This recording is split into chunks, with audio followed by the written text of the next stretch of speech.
Good evening 11th class students, मेरे प्यारे बच्चों। अब घर बैठे पढ़ाई होगी फोन पर। जब आज दोनों ही काम टेक्नोलॉजी एक्सपर्ट के रूप में भी और कैमरामैन के रूप में भी दोनों ही काम करने वाले हैं वंश चौहान। केमिस्ट्री लाइव क्लासेस में वंश चौहान की जुगलबंदी यश चौहान के साथ आपका हार्दिक स्वागत है, आपका हार्दिक अभिनंदन है। भैया, इससे पहले मैं तुम्हें खुश करूं, जो ये सारा शिक्षा आप तक पहुंचा रहे हैं, सबसे पहले मैं उस टीम को धन्यवाद करता हूं। लेके मां सरस्वती का नाम 11th क्लास और करते हैं शुरू आज का काम। और क्या है हमारा आज का काम? आज का काम है केमिकल बॉन्डिंग में और नए नए कॉन्सेप्ट्स को जानना। मेरे प्यारे बच्चों, पिछले 2 दिन पहले जो लेक्चर हमारे हुए थे उसमें हमने आपको बताया था टाइप्स ऑफ कोवेलेंट बॉन्ड। और टाइप्स ऑफ कोवेलेंट बॉन्ड में आपको बताया था 2 तरह के बॉन्ड हमारे होते हैं, एक सिग्मा बॉन्ड और एक pi bond. Sigma bond head on overlapping of atomic orbital से बनता है और पाई बॉन्ड जो बनता है वो लेटरल और sideways overlapping of atomic orbital से बनता है। सिग्मा बॉन्ड और पाई बॉन्ड दोनों ही 3-3 तरह के होते हैं। सिग्मा बॉन्ड होता है SS overlap, SP overlap and PP overlap. और पाई बॉन्ड में हमने बताया था P pi P pi bond, P pi D pi bond and हमने आपको बताया था that is D pi D pi bond. मेरे प्यारे बच्चों, साथ के साथ वहां पर हमने कहा था 3 पॉइंट जो आप कभी नहीं भूलेंगे। 2 साल का कमिटमेंट था कि 3 पॉइंट केमिकल बॉन्डिंग को लेकर आपने कभी नहीं भूलने हैं। पहला पॉइंट था सिग्मा बॉन्ड में क्योंकि ओवरलैपिंग ज्यादा होती है तो सिग्मा बॉन्ड कंपैरेटिवली रिलेटिवली एक स्ट्रॉन्गर बॉन्ड होता है as comparison to the pi bond. पहला पॉइंट याद रहे, ऐसे जो बॉन्ड बनता है वो ज्यादा मजबूत होता है, ऐसे जो बॉन्ड बनता है उसमें ओवरलैपिंग कम होती है और वो कम मजबूत होता है। इसके बाद हमने आपको बताया सिग्मा बॉन्ड में हमने बताया सबसे स्ट्रॉन्गर होता है पीपी बॉन्ड, पीपी ओवरलैप से जो सिग्मा बॉन्ड बनता है। उसके बाद एसपी और सबसे लास्ट में होता है एसएस। इसे आप कभी कभी कॉम्पिटिटिव टर्म्स में ऐसे भी कह देते हैं, भाई परसेंटेज ऑफ पी कैरेक्टर बढ़ता है, पीपी में 100% पी होता है, एसपी में 50% पी होता है। तो पी कैरेक्टर जैसे जैसे कम होता जाता है वैसे वैसे ओवरलैपिंग कम होती जाती है और स्ट्रेंथ ऑफ द बॉन्ड कम होती जाती है। मेरे प्यारे बच्चों, साथ के साथ एक तीसरा पॉइंट भी हमने उस दिन आपको बताया था और उस पॉइंट को आज डिटेल में लेकर चलते हैं और जानने की कोशिश करते हैं किस किस तरह के क्वेश्चन थर्ड पॉइंट पर आपसे पूछे जा सकते हैं। थर्ड पॉइंट हमारा ये है, always remember that firstly only sigma bond will be formed. Only sigma bond formation takes place. इसका पूरा मतलब यह है, जब भी 2 एटम कंबाइन करते हैं और वो एक बॉन्ड बनाते हैं, अगर वो एक बॉन्ड बनाते हैं तो वो केवल सिग्मा बॉन्ड ही बनता है। या हम इस बात को ऐसे भी कह सकते हैं, 2 बॉन्ड जब भी कंबाइन करेंगे तो पहला बॉन्ड हमेशा सिग्मा बॉन्ड ही बनेगा। कोई अतिरिक्त एग्जाम्पल नहीं लेने, रोजाना उन्हीं एग्जाम्पल को लेके मुझे बोर्ड पे उतार देना है और आपके दिमाग पे उन्हें अच्छे से नए नए कॉन्सेप्ट उनके विषय में उतारने हैं। मेरे प्यारे बच्चों, let's take the example of that is H2 molecule. अगर हम H2 मॉलिक्यूल का एग्जाम्पल लेते हैं तो आप जानते हैं हाइड्रोजन की इलेक्ट्रॉनिक कॉन्फ़िगरेशन होती है 1s1 और आप जानते हैं क्योंकि एक इलेक्ट्रॉन s में होता है, s ऑर्बिटल में होता है, यहां पर भी एक इलेक्ट्रॉन s ऑर्बिटल में है। अब जब H2 बनेगा तो ये आपस में कंबाइन करेंगे और कंबाइन करने के बाद H2 मॉलिक्यूल ऐसे रहेगा, इनमें ओवरलैप होगा। ओवरलैप होता है s और s में हमेशा, याद रखो s और s में हमेशा हेड ऑन ओवरलैप होता है और इसीलिए H और H में जो बॉन्ड बनता है, हाइड्रोजन और हाइड्रोजन में जो बॉन्ड बनता है वो केवल और केवल सिग्मा बॉन्ड बनता है। अब आप दूसरे मॉलिक्यूल का एग्जाम्पल लें। दूसरा मॉलिक्यूल है मेरे पास, अगर मैं F2 का एग्जाम्पल लेता हूं, सो यहां पर मैंने एक फ्लोरीन लिया, यहां पर मैंने दूसरा फ्लोरीन लिया। फ्लोरीन की इलेक्ट्रॉनिक कॉन्फ़िगरेशन होती है 1s2 2s2 2p5, यानी कि आप यहां पर देखेंगे P के अंदर 5 इलेक्ट्रॉन होते हैं, 1 2 3 4 5। यहां पर भी P के अंदर 5 इलेक्ट्रॉन होते हैं, ऐसे 5 इलेक्ट्रॉन होते हैं। अब इसका एक ऑर्बिटल p ऑर्बिटल और इसका एक p ऑर्बिटल, ये रहा इसका पहला p, ऐसे इलेक्ट्रॉन, ये रहा इसका p, इसमें एक इलेक्ट्रॉन, इसमें क्लॉकवाइज, इसमें एंटी क्लॉकवाइज। अब इन दोनों में ओवरलैप होगा और आप जानते हैं जब p के 2 ऑर्बिटल में ओवरलैप होगा, p के 2 ऑर्बिटल में ओवरलैप होगा तो ये हेड ऑन ओवरलैप होगा, हेड ऑन ओवरलैप होगा। और ये जो बॉन्ड बनेगा सिग्मा बॉन्ड बनेगा। इसका मतलब आपने देखा F और F में पहला जो बॉन्ड बनता है, एक जो बॉन्ड बनता है, यहां भी सिग्मा बॉन्ड बनता है। अब अगर मान लो यहां पर अब मैं लेता हूं तीसरा मॉलिक्यूल HF, तीसरा मॉलिक्यूल मैंने HF लिया, यानी कि मैं एक हाइड्रोजन लेता हूं और एक फ्लोरीन लेता हूं, 1 हाइड्रोजन 1 फ्लोरीन। अब आप लोग जानते हैं हाइड्रोजन की इलेक्ट्रॉनिक कॉन्फ़िगरेशन 1s1 और फ्लोरीन की इलेक्ट्रॉनिक कॉन्फ़िगरेशन हो जाएगी लास्ट में 2p5, 1s2 2s2 2p5 ऐसे। अब इसका ये वाला ऑर्बिटल और इस फ्लोरीन का ये वाला ऑर्बिटल, हाइड्रोजन का s ऑर्बिटल, फ्लोरीन का p ऑर्बिटल, इसलिए यहां पर आप बनाएंगे, यहां पर आप s ऑर्बिटल ऐसे बनाएंगे, इसका p ऑर्बिटल, पहला p ऑर्बिटल हमेशा और हमेशा z एक्सिस वाला बनेगा, हमेशा यही बनेगा, ना तो ऐसे वाला बनाएंगे ना ऐसे वाला बनाएंगे, याद रखना। क्योंकि पहला ऑर्बिटल अगर एक अनपेयर्ड इलेक्ट्रॉन रहता है तो वो z एक्सिस के अलोंग ही रहता है। अब इसमें एक इलेक्ट्रॉन, इसमें एक इलेक्ट्रॉन, आपस में दोनों नजदीक आएंगे और यहां पर कैमरामैन अब देखें क्या ये ऑर्बिटल मेरे प्यारे बच्चों तक विजिबल है ठीक से या नहीं। यहां पर भी आप देखेंगे इन दोनों में भी हेड ऑन ओवरलैप होगा। इसका मतलब तीसरा मॉलिक्यूल हमने हाइड्रोजन और फ्लोरीन का लिया, हाइड्रोजन और फ्लोरीन का लिया, और यहां पर भी मेरे लाडले देखेंगे कि जो बॉन्ड बना सिग्मा बॉन्ड बना। इसका मतलब आज का पहला पॉइंट क्या है, 2 एटम किसी भी टाइप के, हाइड्रोजन हाइड्रोजन ले लो, हाइड्रोजन फ्लोरीन ले लो, या फिर मेरे प्यारे बच्चों एक हाइड्रोजन एक फ्लोरीन ले लो, कोई भी आप ले लो, पहला बॉन्ड जब भी बनेगा, पहला बॉन्ड जब भी बनेगा सिग्मा बनेगा, बस। Firstly only sigma bond will form. पहला पॉइंट, 2 साल के लिए बॉन्डिंग की कुछ कुछ बातें आप याद रखेंगे, और पहली बात याद रखनी है, आज तक की अभी तक की पढ़ाई हुई पहली बात, इंपॉर्टेंट बात, $1,00,000 की बात, मात्र 12,000 रुपए में पहली बात। क्या है ये बात? ये बात है firstly only and only sigma bond will be form.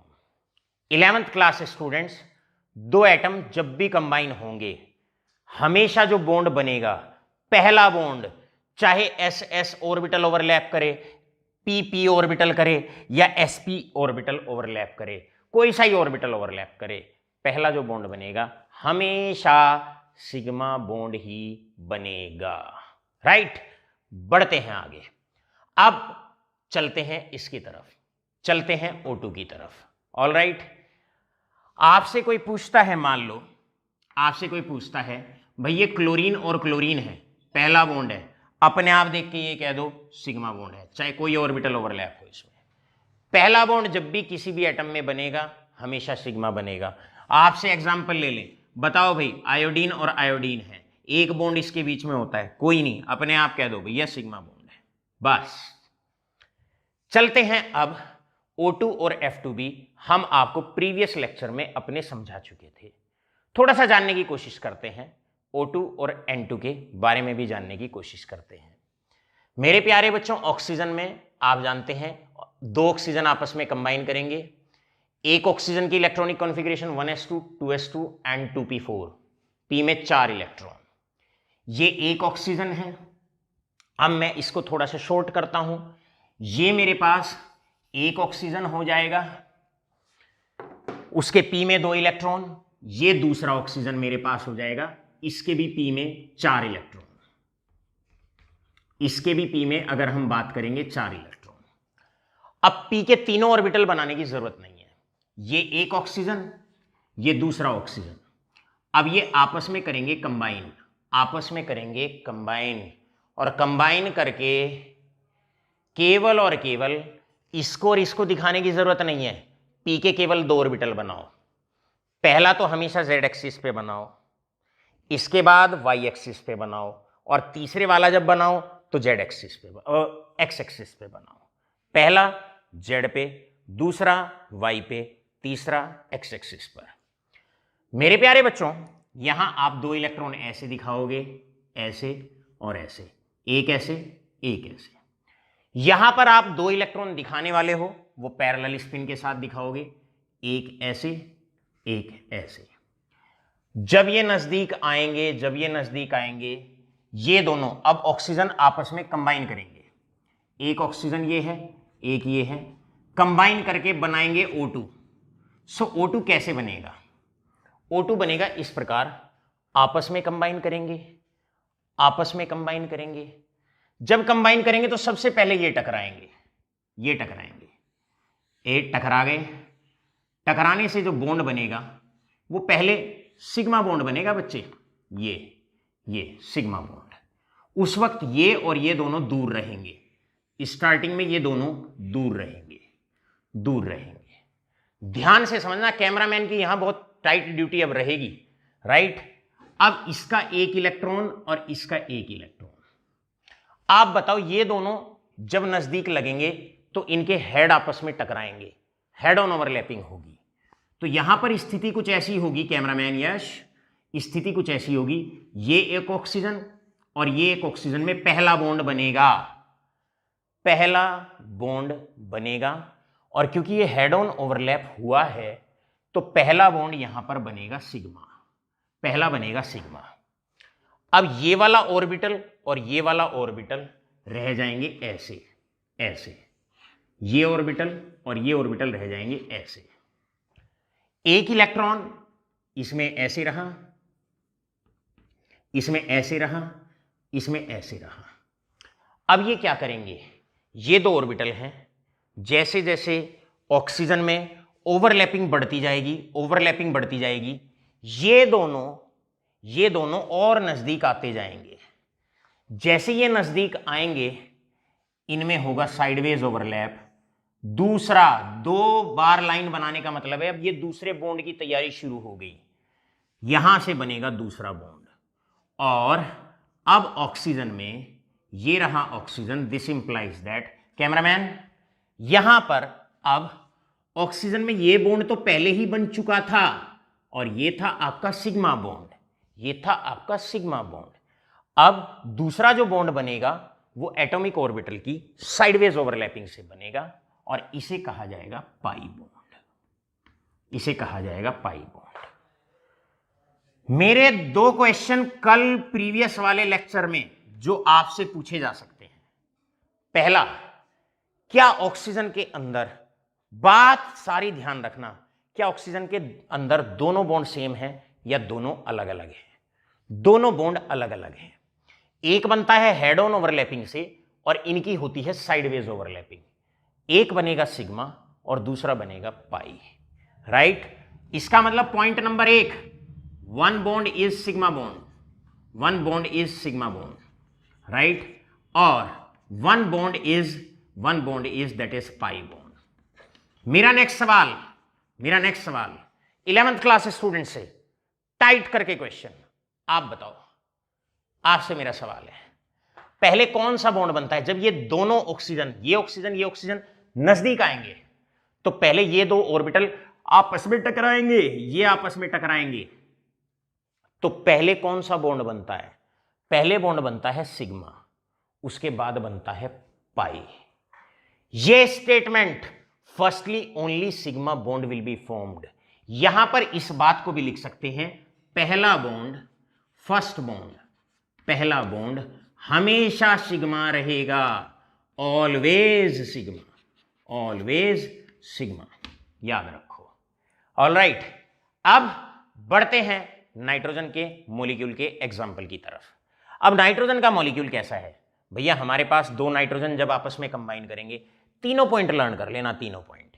ये जो बातें हैं ना तो टीचर्स जनरली क्लास में बताते हैं और ना ही पूरी 11th क्लास बच्चे की पूरी हो जाती है, ना ही बच्चे तक इस तरह के जो मेन इंपॉर्टेंट कॉन्सेप्ट हैं ये उस तक पहुंच पाते हैं। चलो मेरे प्यारे बच्चों, अब N2 मॉलिक्यूल की फॉर्मेशन समझते हैं स्टेप वाइज मैनर में, बिल्कुल इसी मैनर में। चलिए यहां से अब N2 मॉलिक्यूल का एग्जांपल लेते हैं। मेरे प्यारे बच्चों, नाइट्रोजन का नंबर 7 होता है, ये एक नाइट्रोजन है, लास्ट वाले शेल में इलेक्ट्रॉनिक कॉन्फ़िगरेशन होगी 2p3, मतलब p के अंदर 3 इलेक्ट्रॉन। ये दूसरा नाइट्रोजन है, इसमें भी p के अंदर होंगे 3 इलेक्ट्रॉन। आपसे मेरा सवाल है, आपसे n और n अब आपस में कंबाइन होंगे, ये और ये आपस में कंबाइन होंगे, 3 इलेक्ट्रॉन दिखाओ, ये। अब क्योंकि p के तीनों ऑर्बिटल में एक इलेक्ट्रॉन है तो p सबशेल के तीनों ऑर्बिटल आपको दिखाने पड़ेंगे, 1 2 3। यहां पर भी अब आप दिखाएं 1 2 और 3। मेरे प्यारे बच्चों, अब ये आएंगे नजदीक, अब ये आपस में दोनों एटम एक दूसरे के नजदीक आएंगे। 11th क्लास स्टूडेंट्स आप बताइए, जब ये दोनों नजदीक आएंगे तो सबसे पहले ये आपस में टकराएगा, ये आपस में टकराएंगे, ये आपस में टकराएंगे, और ये जब आपस में टकराएंगे तो हेड ऑन ओवरलैप होगा। तो यहां पर सबसे पहली स्थिति पुनर्स्थिति, सबसे पहली स्थिति शायद ये जाएगी सबसे पहली स्थिति। बस उस वक्त तक ये और ये तो रहेंगे स्टार्टिंग में दूर रहेंगे। जो दूर रहने वाले हैं उन्हें अलग दिखाओ, ये रहा और ये रहा, इन्हें थोड़ा सा अभी दूर दिखाओ। तो आपसे मेरा सवाल है,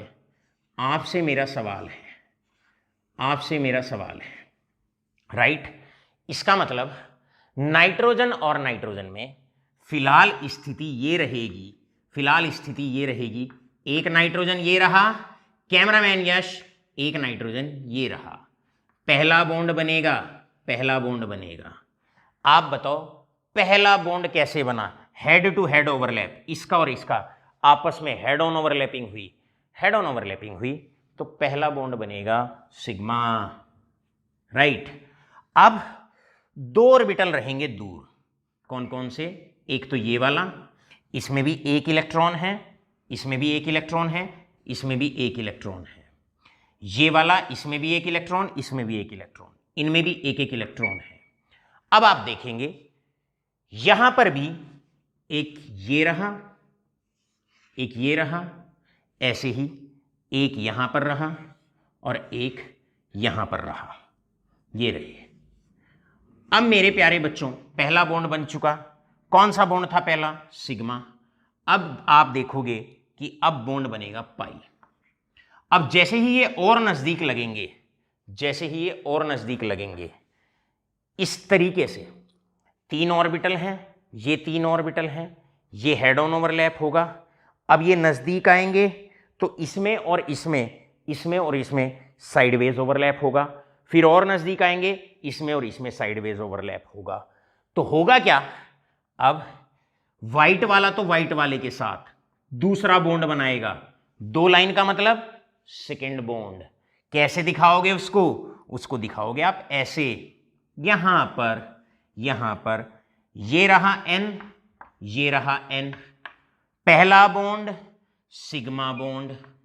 अब बनेगा दूसरा बॉन्ड, ये ऑर्बिटल इसके साथ साइडवेज ओवरलैप करेगा, और अगर ये दोनों तो आपस में साइडवेज करेंगे, ऐसे है, ऐसे करेंगे, पाई बॉन्ड बनेगा, राइट, पाई बॉन्ड बनेगा। और ये वाला ऑर्बिटल इसके साथ अब तीसरा थर्ड बॉन्ड बनाएगा, ये 1 2 और 3 लाइनें क्यों बनाई गई, थर्ड बॉन्ड बन रहा है। तो अब यहां पर नाइट्रोजन और नाइट्रोजन में बनेगा थर्ड बॉन्ड, और थर्ड बॉन्ड भी जो बनेगा, कौन सा बॉन्ड बनेगा, पाई बॉन्ड। तो इस प्रकार आप N2 में क्या देखने वाले हैं, N2 में आप ये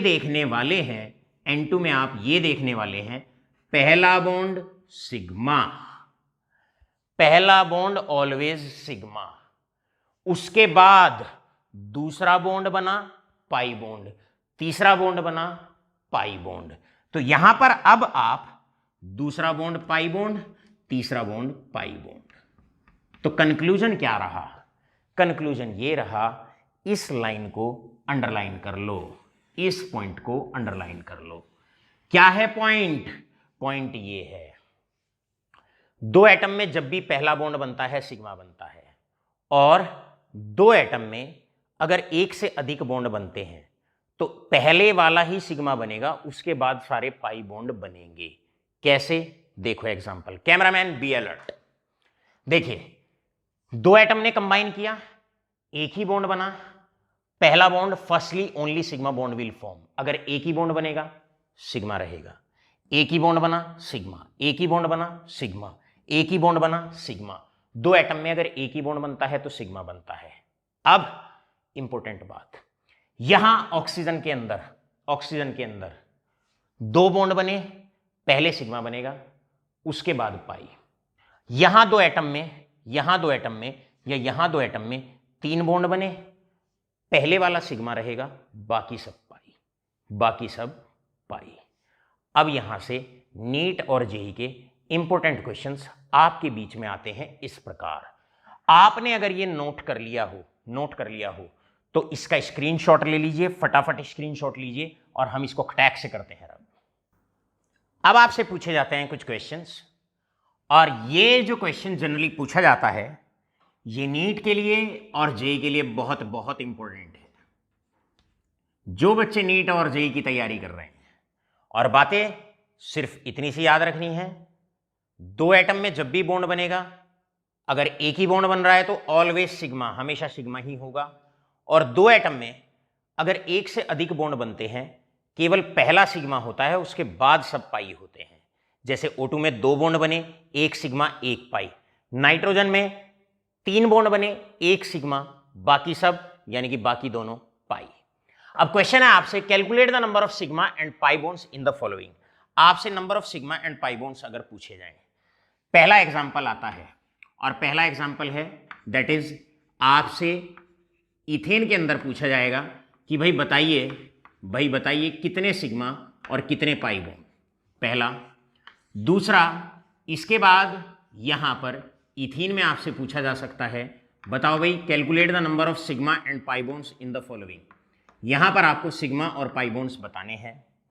तीसरा, बड़े सारे एग्जाम्पल, इथाइन में आपसे पूछा जा सकता है, ये कुछ one of the renowned questions हैं, बॉन्डिंग के रिनाउंड क्वेश्चंस हैं।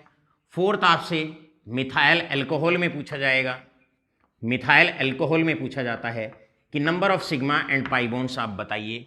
और इसके बाद फिफ्थ में नेक्स्ट आता है, इथाइल अल्कोहल में आपसे पूछा जा सकता है, राइट, यहां पर इथेनॉल में आपसे पूछा जा सकता है, calculate number of sigma and pi bonds. मेरे प्यारे बच्चों, ऐसे क्वेश्चन में हमने जो दो लाइनें अभी स्टार्टिंग में आज कही थी, वही दो लाइनों पर आप फोकस करें, और वही दो लाइनें काफी हैं। मेरे प्यारे बच्चों, ये दो एटम हैं, इनमें एक ही बॉन्ड बन रहा है, केवल एक बॉन्ड बन रहा है। दो एटम में जब भी एक बॉन्ड बनता है हमेशा सिग्मा, यहां भी एक सिग्मा, इन दो एटम में भी एक सिग्मा, इन दो एटम में भी एक ही बॉन्ड बन रहा है सिग्मा, इन दो एटम में भी एक सिग्मा, इन दो में भी एक सिग्मा, इन दो एटम में भी एक सिग्मा। यानी कि यहां पर सारे के सारे केवल और केवल सिग्मा बॉन्ड्स हैं। तो आप यहां पर आंसर देने वाले हैं, number of sigma bonds is equal to 6। भैया यहां पर 7 सिग्मा बॉन्ड्स हैं, 7 सिग्मा बॉन्ड्स हैं, और पाई बॉन्ड है आपके 0, पाई बॉन्ड है यहां पर 0। चलते हैं नेक्स्ट इसकी तरफ। जिस बच्चे के ये सारे एग्जाम्पल क्लियर हो गए, ये सारे एग्जाम्पल अगर आपके समझ में आ गए, बस ये समझ लो बॉन्डिंग में भैया तुम्हारी तो गाड़ी अब निकल पड़ी है। बताओ फटाफट इसमें, अगर इसमें हम चेकआउट करते हैं कितने सिग्मा और कितने पाई। मेरे प्यारे बच्चों, उन्हीं बातों पर फोकस करो। यहां पर दो एटम में पहला बॉन्ड सिग्मा, पहला बॉन्ड सिग्मा, ये सिग्मा, ये सिग्मा। दो एटम में जब भी पहला बॉन्ड बनता है या एक ही बॉन्ड बनता है वो हमेशा सिग्मा होता है। अब इस पॉइंट पे अच्छे से फोकस करें।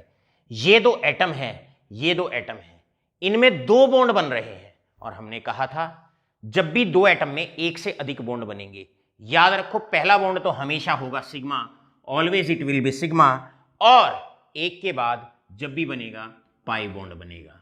इसका मतलब अगर यहां पर 1 2 3 4 और 5 यहां पर बात करने वाले हैं, सिग्मा बॉन्ड्स आपके बनेंगे 5 और पाई बॉन्ड्स आपके यहां पर बनने वाले हैं, पाई बॉन्ड्स आपके बनने वाले हैं, pi bonds is equal to that is 1, एक पाई बॉन्ड।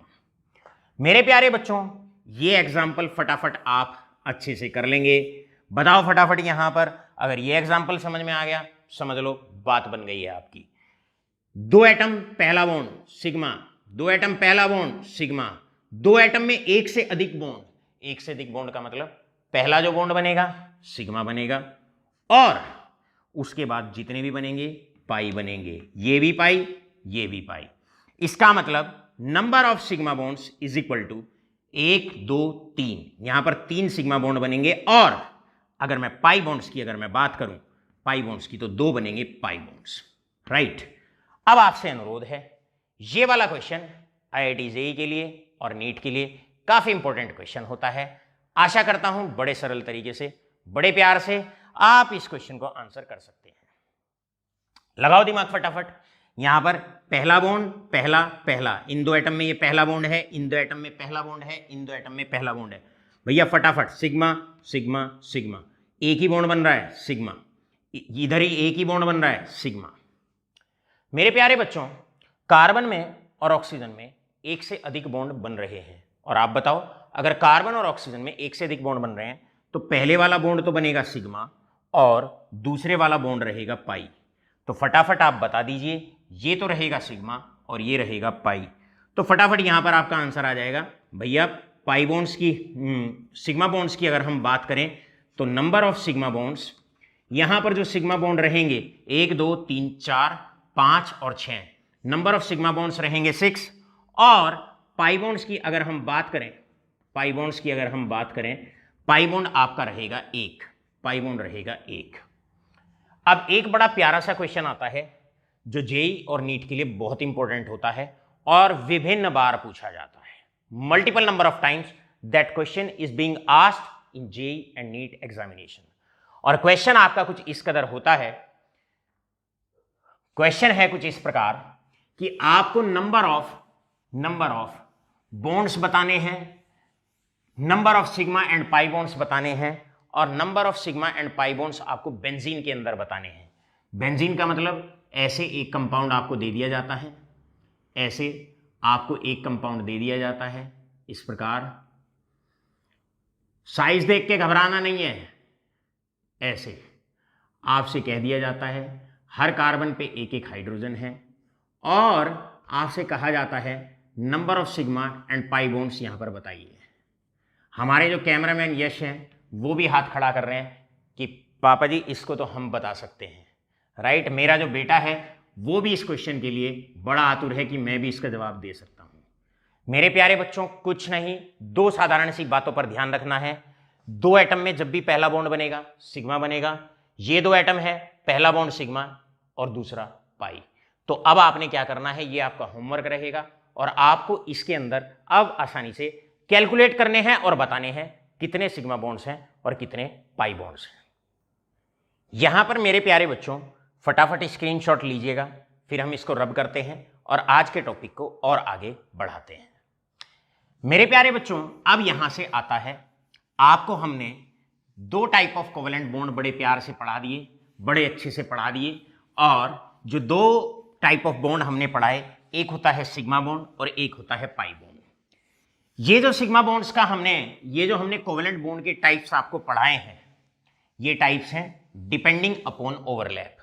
ओवरलैपिंग के बिहाफ पर दो तरह का सिग्मा बॉन्ड होता है, राइट। एक सिग्मा बॉन्ड अगर हेड ऑन ओवरलैप होता है एटॉमिक ऑर्बिटल्स का, और एक होता है पाई बॉन्ड अगर लेटरल या साइडवेज ओवरलैपिंग एटॉमिक ऑर्बिटल्स की होती है।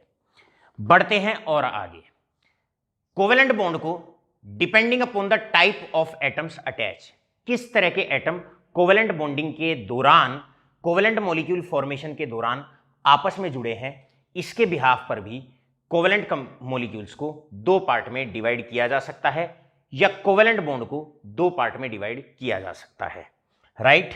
यानी कि B category, that is types of covalent bond. Types of covalent bond, एक टाइप तो ऑलरेडी हम आपको पढ़ा चुके हैं, that is depending upon extent of overlap या depending upon the type of overlap, जिसमें सिग्मा और पाई आता है। अब चलते हैं क्लासिफिकेशन बी। क्लासिफिकेशन बी आपका आता है, दो तरह के आपके कोवेलेंट बॉन्ड होते हैं। एक होता है polar covalent bond, polar covalent bond, और एक होता है non polar covalent bond, that is non polar covalent bond. Non polar covalent bond.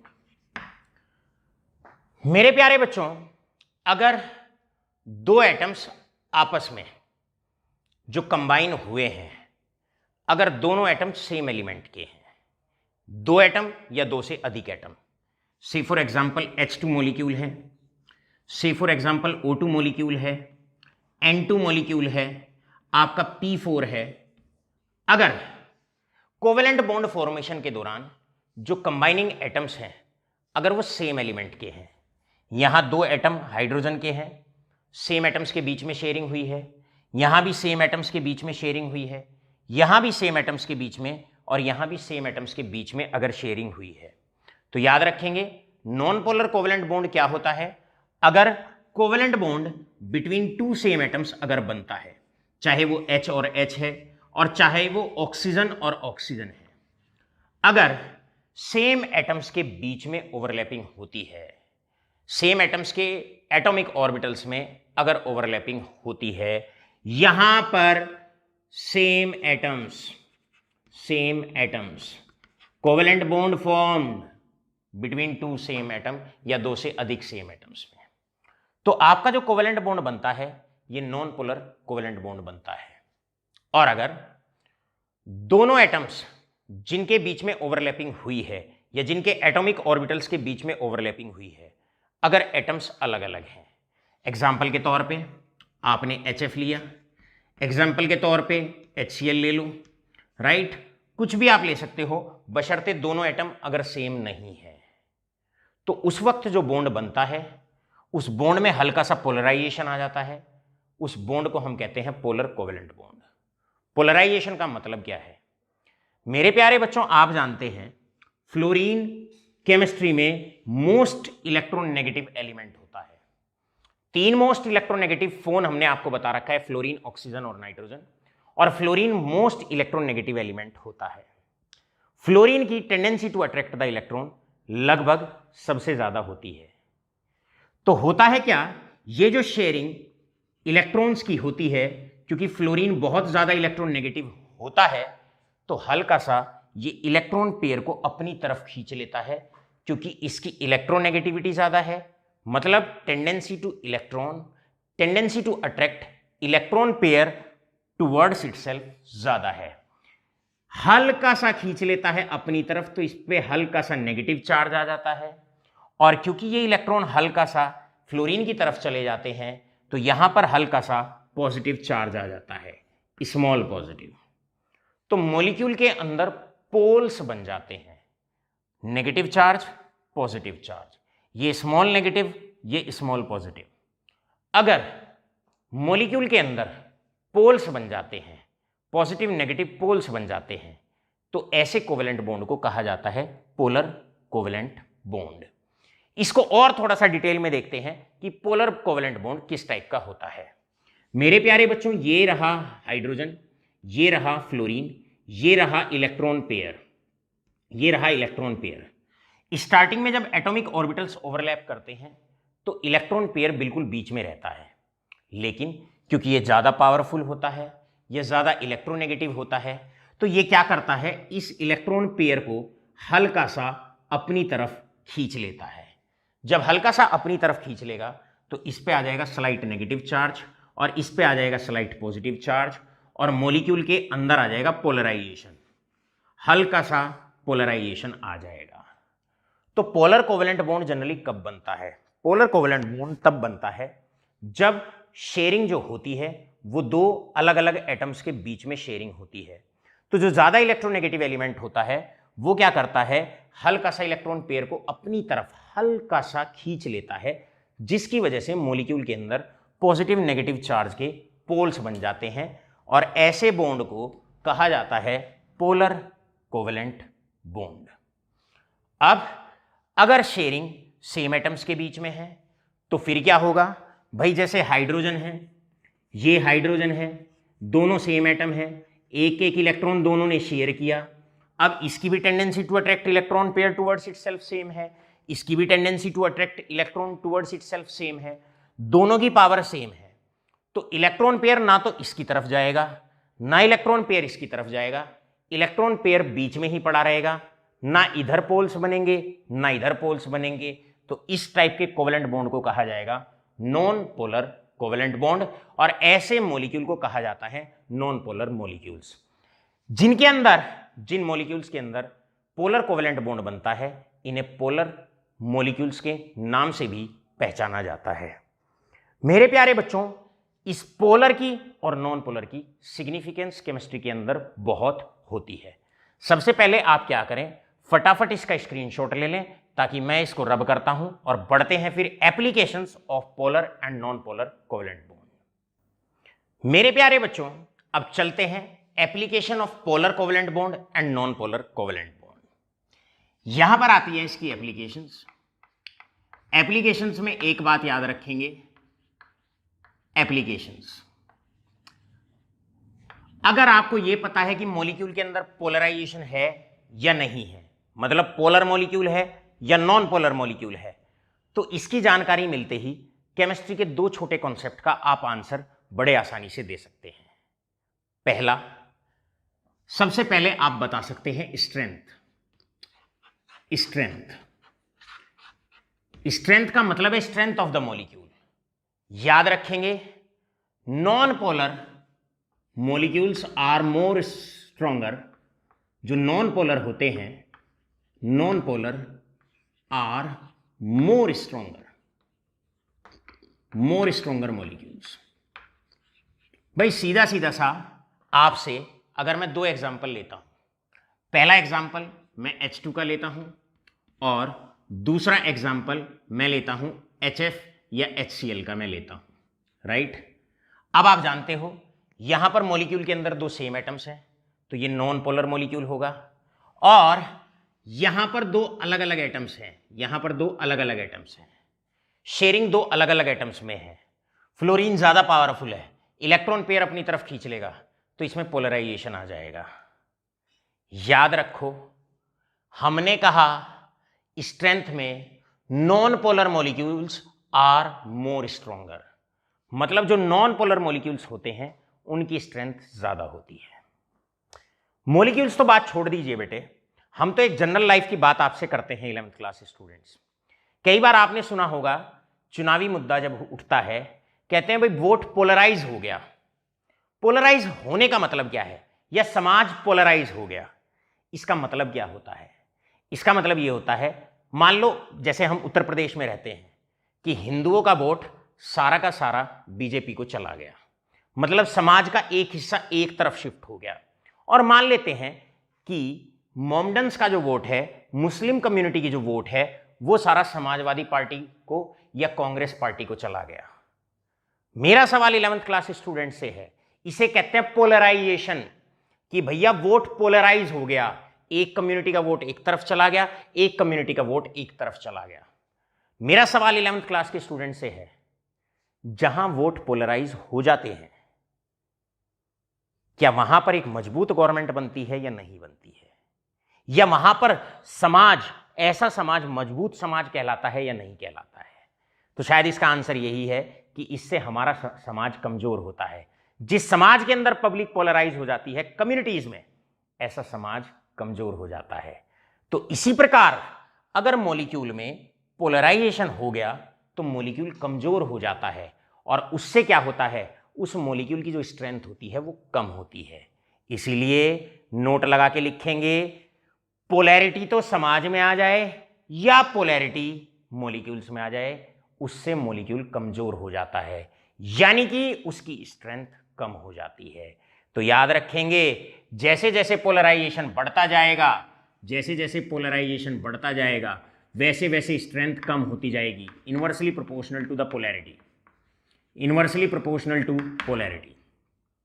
Molecule के अंदर पोलैरिटी बढ़ती जाएगी, मॉलिक्यूल के अंदर पोलैरिटी बढ़ती जाएगी सॉरी, मॉलिक्यूल के अंदर पोलैरिटी बढ़ती जाएगी और मॉलिक्यूल की स्ट्रेंथ उतनी कम होती जाएगी। मतलब नॉन पोलर, जिनमें पोलराइजेशन नहीं होता, ऐसे मॉलिक्यूल स्ट्रॉन्गर होते हैं, उनकी स्ट्रेंथ ज्यादा होती है। तो इसका आंसर शायद आपको बड़ा क्लियरली सा पता लग गया होगा। ये नॉन पोलर मॉलिक्यूल है, यहां पर मैं NP लिख देता हूं, नॉन पोलर है, और ये P का मतलब है ये पोलर मॉलिक्यूल है। पोलैरिटी पोलर, ये वीकर होगा, ये स्ट्रॉन्गर होगा। तो जो स्ट्रेंथ है वो इसकी ज्यादा होगी, स्ट्रेंथ इसकी ज्यादा होगी। आपसे क्वेश्चन पूछा जाता है, नेक्स्ट क्वेश्चन पूछा जाता है, बताओ भाई प्यारे बच्चों, से फॉर एग्जाम्पल के तौर पे आपसे पूछते हैं, हमारे पास एक बार O2 मॉलिक्यूल है और एक बार H2O मॉलिक्यूल है। आप बताइएगा कौन से मॉलिक्यूल ज्यादा स्ट्रॉन्गर होगा।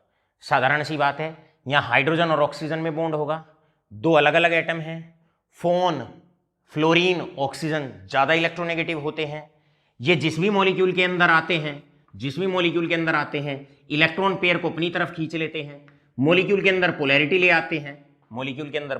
आते हैं, ये पोलर मॉलिक्यूल, ये नॉन पोलर ज्यादा मजबूत होता है, स्ट्रेंथ O2 मॉलिक्यूल की ज्यादा होगी as comparison to H2O। Next question आपसे पूछा जाता है, बताओ भाई, मेरे पास एक बार I2 मॉलिक्यूल है, दो सेम एटम के बीच में शेयरिंग है, और एक बार ICl मॉलिक्यूल है। आप जानते हैं क्लोरीन की इलेक्ट्रोनेगेटिविटी ज्यादा होती है, ये डेल्टा नेगेटिव, ये डेल्टा पॉजिटिव, इसकी tendency to attract electron towards itself ज्यादा होगी, ये पोलर होगा, ये नॉन पोलर होगा, यानी कि I2 की स्ट्रेंथ ज्यादा होगी। आपसे नेक्स्ट क्वेश्चन पूछा जाता है, बड़ा प्यारा सा, सुनना जरा ध्यान से। नेक्स्ट क्वेश्चन आता है, आपसे एक बार N ट्रिपल बॉन्ड N, इसे ऐसे दे दूं या मैं सीधा N2 लिख दूं, N2, और एक बार आता है C ट्रिपल बॉन्ड N, और क्वेश्चन आया इस प्रकार, although nitrogen and nitrogen, carbon and nitrogen possess triple bond, इन दोनों मॉलिक्यूल में ट्रिपल बॉन्ड होता है, 3-3 बॉन्ड होते हैं, फिर भी जो मजबूताई होती है, जो स्ट्रेंथ होती है, वो N2 की ज्यादा होती है, और Cn की कम होती है। तो उसका आंसर शायद सीधा आपके पास है, यहां पर शेयरिंग दो सेम एटम्स के बीच में हुई है, तो ये नॉन पोलर कोवेलेंट बॉन्ड है, राइट। और ऐसा मॉलिक्यूल नॉन पोलर होता है, ये नॉन पोलर कोवेलेंट बॉन्ड होगा इसके अंदर, जबकि यहां पर ये नॉन पोलर कोवेलेंट बॉन्ड होगा, जबकि यहां शेयरिंग कार्बन और नाइट्रोजन के बीच में हुई है। आप जानते हैं फ्लोरीन, आप जानते हैं ऑक्सीजन, आप जानते हैं नाइट्रोजन, FON, इलेक्ट्रोनेगेटिविटी ज्यादा का मतलब ये इलेक्ट्रॉन्स को अपनी तरफ खींचेगा, यहां पर डेल्टा नेगेटिव, यहां डेल्टा पॉजिटिव, मॉलिक्यूल के अंदर आएगा पोलराइजेशन, और आप जानते हैं जैसे जैसे पोलैरिटी बढ़ती जाएगी स्ट्रेंथ कम होती जाएगी। इसका मतलब ये पोलर होगा, पोलर जो मॉलिक्यूल्स होते हैं उनकी स्ट्रेंथ कम होती है। तो इस प्रकार आपने क्या किया, आप दो मॉलिक्यूल को आपस में कंपेयर कर सकते हैं। कैसे कंपेयर कर सकते हैं, कौन सा मजबूत मॉलिक्यूल है, किस में एटम स्ट्रांगली बाउंड है और किस में एटम स्ट्रांगली बाउंड नहीं है। याद रखेंगे strength is inversely proportional to polarity, या फिर आप याद रखेंगे जो नॉन पोलर होते हैं उनकी स्ट्रेंथ ज्यादा होती है मॉलिक्यूल्स की, और जो मॉलिक्यूल्स पोलर होते हैं उनकी स्ट्रेंथ कम होती है। मेरे प्यारे बच्चों, अब आपसे नेक्स्ट सवाल, बताओ भाई, arrange the following in the increasing order of. अब मैं एक एग्जांपल ऐसा लेता हूं जहां पर आपको नेक्स्ट एग्जांपल है मेरे पास, और आपसे कहते हैं कि मेरे पास 3 मॉलिक्यूल हैं, आई हैव 3 मॉलिक्यूल्स। पहला है HF, दूसरा है H2O, दूसरा है H2O और तीसरा है NH3। मेरे प्यारे बच्चों, आपको ये HF, ये H2O और ये NH3 तीन मॉलिक्यूल्स हैं, तीनों में के अंदर कोवेलेंट बॉन्ड हैं, तीनों कोवेलेंट मॉलिक्यूल्स हैं, और आपसे कहा जाता है इन तीनों को बढ़ते हुए स्ट्रेंथ के क्रम में अरेंज लिखिए। कौन सा मॉलिक्यूल की स्ट्रेंथ सबसे ज्यादा होगी, कौन से की उससे कम होगी और किसकी सबसे कम होगी। तो अब आप देखेंगे हाइड्रोजन फ्लोरीन का बॉन्ड, यहां पर हाइड्रोजन ऑक्सीजन का बॉन्ड, यहां पर हाइड्रोजन नाइट्रोजन का बॉन्ड। इसका मतलब तीनों मॉलिक्यूल में दो अलग अलग एटम्स के बीच में शेयरिंग हुई है, और अगर अलग अलग एटम्स के बीच में शेयरिंग हुई है, ये भी पोलर होगा, ये भी पोलर होगा, ये भी पोलर होगा और ये भी पोलर होगा। लेकिन आपको हमने बताया strength is inversely proportional to polarity. जितनी ज्यादा पोलैरिटी होगी स्ट्रेंथ उतनी कम होगी। फ्लोरीन सबसे ज्यादा इलेक्ट्रोनेगेटिव होता है पूरे पीरियोडिक टेबल के अंदर, इसमें पोलैरिटी सबसे ज्यादा होगी। उससे कम इलेक्ट्रोनेगेटिव होता है ऑक्सीजन, इसमें थोड़ा कम होगी पोलैरिटी। ये इन दोनों के मुकाबले लेस इलेक्ट्रोनेगेटिव होता है, पोलैरिटी यहां भी होगी लेकिन इन दोनों के मुकाबले कम होगी, इसके अंदर कम होगी। पोलैरिटी कम, स्ट्रेंथ ज्यादा। इसका मतलब NH3 सबसे स्ट्रॉन्गर मॉलिक्यूल होगा, उससे कम होगा H2O, और सबसे कम जो स्ट्रेंथ होगी, सबसे कम स्ट्रेंथ HF की होगी। ये ऑर्डर रहेगा। This is going to be the order for the strength. मेरे प्यारे बच्चों, ये स्ट्रेंथ का ऑर्डर रहेगा। This is going to be the order for the strength of the molecules. इस प्रकार आपने देखा टाइप बी जो हमने आपको कोवेलेंट, पोलर कोवेलेंट बॉन्ड और नॉन पोलर कोवेलेंट बॉन्ड बताया, इससे किस प्रकार हम दो मॉलिक्यूल्स की रिलेटिव स्ट्रेंथ को कंपेयर कर सकते हैं। आशा करता हूं फटाफट आप क्या करेंगे, स्क्रीनशॉट लेंगे और चलते हैं फिर दूसरी एप्लीकेशन की तरफ, इसी की टाइप्स ऑफ कोवेलेंट बॉन्ड की सेकंड एप्लीकेशन। मेरे प्यारे बच्चों, अब चलते हैं सेकंड एप्लीकेशन। सेकंड एप्लीकेशन भी आप गौर से समझिएगा। सेकंड एप्लीकेशन कुछ इस प्रकार है। एक रिएक्शन के दौरान मान लो मेरे पास ये रिएक्शन है A2 + B2 फॉर्मिंग 2AB। अगर ये रिएक्शन है मेरे पास, अब एक केमिकल रिएक्शन कैसे होती है 11th क्लास स्टूडेंट्स? रिएक्टेंट टूटते हैं, प्रोडक्ट बनता है। रिएक्टेंट टूटता है, प्रोडक्ट बनता है। अब रिएक्टेंट जितना मजबूत होता है, प्रोडक्ट उतना ही कम बनता है, क्योंकि वो टूटता नहीं है। यानी कि more is the strength of the reactant, laser will be the reactivity. Reaction की रिएक्टिविटी उतनी ही कम होती है। और अगर आप ऐसे रिएक्टेंट लेते हैं जिनकी स्ट्रेंथ कम होती है, वो जल्दी टूट जाते हैं और जल्दी से प्रोडक्ट फॉर्मेशन हो जाती है, यानी कि faster will be the reactivity. Laser will be the strength, more will be the reactivity. Reactant की स्ट्रेंथ जितनी कम होती है, उसकी रिएक्टिविटी उतनी ज्यादा होती है। यह बात हम आपको क्लासिफिकेशन ऑफ एलिमेंट्स में भी समझा चुके हैं। यानी कि अब मैं यहां पर लिख सकता हूं, क्या लिख सकता हूं? मैं यहां पर पॉइंट लिख सकता हूं, strength of the molecule is inversely proportional to the reactivity.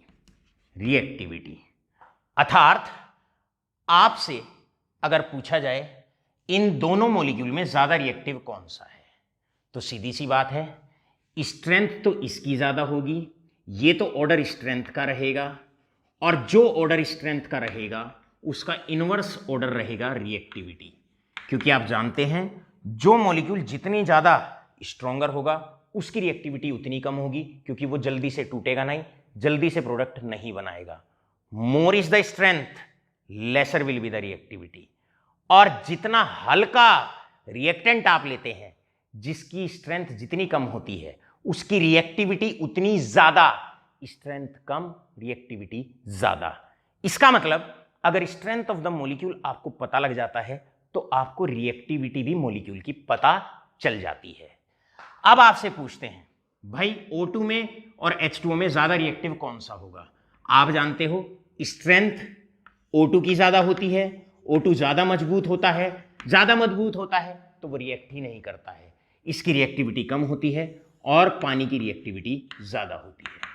आपसे पूछा जाए बताओ भाई I2 में और ICl में ज़्यादा रिएक्टिव कौन सा है, तो आप आंसर देने वाले हैं I2 की स्ट्रेंथ ज़्यादा, स्ट्रेंथ इसकी ज़्यादा और रिएक्टिविटी ICl की ज़्यादा। तो आप यहां पर एक पॉइंट लगा के लिख सकते हैं, नॉन पोलर्स की स्ट्रेंथ ज्यादा होती है और नॉन पोलर मॉलिक्यूल्स की रिएक्टिविटी कम होती है। आप चाहो तो एक लाइन फटाफट से नोट अभी कर सकते हो, नॉन पोलर मॉलिक्यूल्स ज्यादा स्ट्रॉन्गर होते हैं और पोलर मॉलिक्यूल्स रिएक्टिव ज्यादा होते हैं। Polar reactive, non polar strength में डोमिनेट करता है। मेरे प्यारे बच्चों, आपसे N2 और Cn की रिएक्टिविटी पूछी जाए कि बताओ भाई N2 में और Cn में ज्यादा रिएक्टिव कौन सा है और क्यों, तो आप कहोगे भैया स्ट्रेंथ में तो N2 डोमिनेट करता है, मजबूताई में तो ये ज्यादा स्ट्रॉन्ग होता है, लेकिन जो जितना मजबूत होता है वो उतना ही कम रिएक्टिव होता है। तो ज्यादा रिएक्टिव आपका कौन है? ज्यादा रिएक्टिव आपका Cn है, ज्यादा रिएक्टिव आपका Cn है। आपसे क्वेश्चन पूछा जाए, एक रिएक्शन में HF ले लिया जाए, H2O ले लिया जाए, NH3 ले लिया जाए और आपसे कहा जाए बताओ किसकी रिएक्टिविटी ज्यादा होगी, तो आप सीधा सीधा आंसर देंगे स्ट्रेंथ तो सबसे ज्यादा किसकी होगी? NH3 की, लेकिन अगर रिएक्टिविटी की बात करोगे तो रिएक्टिविटी सबसे ज्यादा होगी HF की। अब IIT JEE में कैसे क्वेश्चन आते हैं देखिएगा। क्वेश्चन आते हैं इस प्रकार, बड़े प्यारे से बड़े अच्छे से क्वेश्चन आपसे कैसे नीट में, जेई में किस तरीके के क्वेश्चन आपसे पूछे जाते हैं। क्वेश्चन है बताओ भाई किस केस में ए की रिएक्टिविटी सबसे ज्यादा होगी।